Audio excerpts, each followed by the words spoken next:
আজকের আলোচনাটা একটু অন্যরকম। আমরা এমন একটা টেকনোলজির কথা জানব যেটা কিনা অনুপ্রাণিত হয়েছে প্রাচীন দর্শন থেকে। এর শিরোনামটাও বেশ মজার, সেই এআই যে সক্রেটিসকে পড়েছিল। মানে ভাবতে পারেন, প্রায় ২,৫০০ বছর আগের একটা মৃত্যুদণ্ডের ঘটনা কিভাবে আজকের সবচেয়ে আধুনিক এআইকে প্রভাবিত করতে পারে। শুনতে কেমন অদ্ভুত লাগছে, তাই না?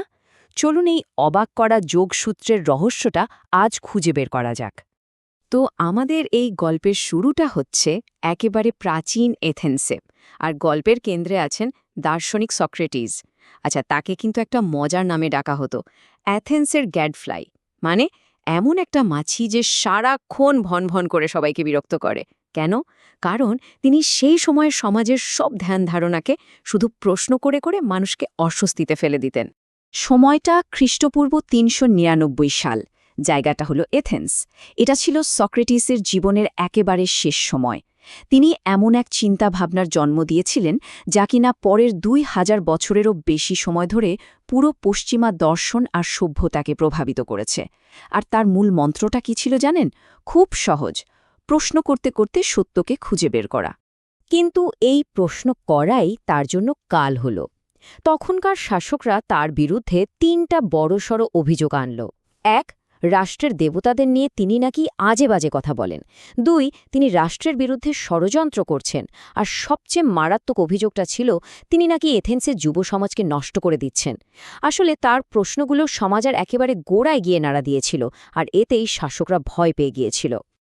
তো বিচারের পর তাকে দুটো পদ দেয়া হলো, হয় দেশ ছেড়ে চলে যাও, নয়তো মৃত্যু।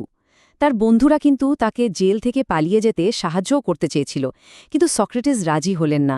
তার কথা ছিল পালিয়ে যাওয়া মানে নিজের নীতি আর অ্যাথেন্সের আইনের সাথে বেইমানি করা। তাই নিজের আদর্শকে আঁকড়ে ধরেই তিনি মৃত্যুকে বেছে নিলেন। হেমলক বিষ পান করার ঠিক আগে তার শেষ কথাগুলো কি ছিল জানেন? খুবই সাধারণ একটা কথা।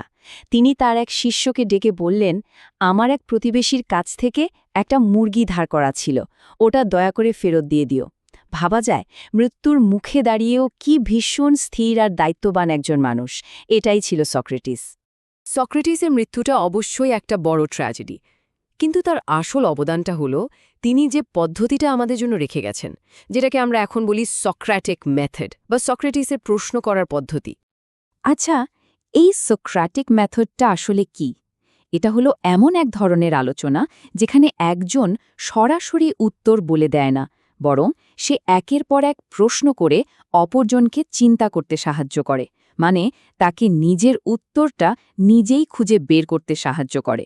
ব্যাপারটা অনেকটা পথ দেখানোর মতো, গন্তব্যে পৌঁছে দেওয়ার মতো নয়। এর ধাপগুলো কিন্তু বেশ সহজ। ধরুন কেউ বলল, সাহস মানে হলো ভয় না পাওয়া। সক্রেটিস তখন হয়তো পাল্টা প্রশ্ন করতেন, আচ্ছা, তাহলে যে সৈনিকটা ভয় পেয়েও যুদ্ধক্ষেত্র ছাড়ে না, সেই কি সাহসী নয়? ব্যাস, এভাবেই একটা সাধারণ ধারণা থেকে প্রশ্ন করতে করতে আরও গভীর একটা উপলব্ধিতে পৌঁছানো যায়। তো চলুন এবার একটা বড় লাফ দেওয়া যাক। প্রায় ২,৫০০ বছর পেরিয়ে একেবারে আজকের দিনে চলে আসি, যেখানে এক নতুন ধরনের ছাত্র এই পুরনো পদ্ধতিটা শিখছে। আচ্ছা, আজকের দিনে শিক্ষকদের জন্য একটা খুব বড় চ্যালেঞ্জ আছে। সেটা হলো ছাত্রছাত্রীদের জন্য ভালো মানের চিন্তাভাবনামূলক প্রশ্ন তৈরি করা। মানে এমন প্রশ্ন যা তাদের শুধু মুখস্থ করতে নয়, বরং গভীরে ভাবতে শেখায়। আর সত্যি বলতে এই কাজটা কিন্তু বেশ কঠিন আর অনেক সময়ও লাগে। আমরা তো জানি যে আর্টিফিশিয়াল ইন্টেলিজেন্স বা এআই উত্তর দিতে ওস্তাদ। যে কোনো কিছু জিজ্ঞেস করলেই পটপট করে উত্তর দিয়ে দেয়। কিন্তু আসল প্রশ্নটা হলো, এআই কি নিজে থেকে প্রশ্ন করতে শিখতে পারে? আর শুধু প্রশ্ন করাই নয়, আরও ভালো, আরও গভীর প্রশ্ন করতে কি পারে? আর ঠিক এই জায়গাটাতেই একটা দারুণ গবেষণার আইডিয়া সামনে আসে। গবেষকরা ভাবলেন, আচ্ছা, সক্রেটিসের ওই পদ্ধতিটাকেই যদি একটা এআই সিস্টেমের ভিত্তি বানানো যায়, তাহলে কেমন হয়? এই সিস্টেমে কিন্তু একটা নয়, দুটো এআই একসাথে কাজ করে। ভাবুন, একজন হলো ছাত্র শিক্ষক এআই। তার কাজ হলো ছাত্রের মতো একটা প্রশ্ন তৈরি করা। আর দ্বিতীয়জন হলো শিক্ষক প্রশিক্ষক এআই। আর এই হলো আমাদের গল্পের আসল সক্রেটিস। সে নিজে কোনো উত্তর দেয় না, শুধু এমন সব প্রশ্ন করে যাতে প্রথম এআইটা নিজের তৈরি করা প্রশ্নকেই আরও উন্নত করতে পারে। এই যে বারবার প্রশ্ন আর উত্তর সংশোধনের প্রক্রিয়া, এটার একটা গালভরা নামও আছে, রিফ্লেকশন ইন রিফ্লেকশন ফ্রেমওয়ার্ক। সহজ কথায় এর মানে হলো নিজের চিন্তার উপরই আবার চিন্তা করা। মানে এআই সিস্টেমটা নিজের বানানো প্রশ্নের দিকে তাকিয়ে ভাবছে, এটাকে কি আরও ভালো করা যায়?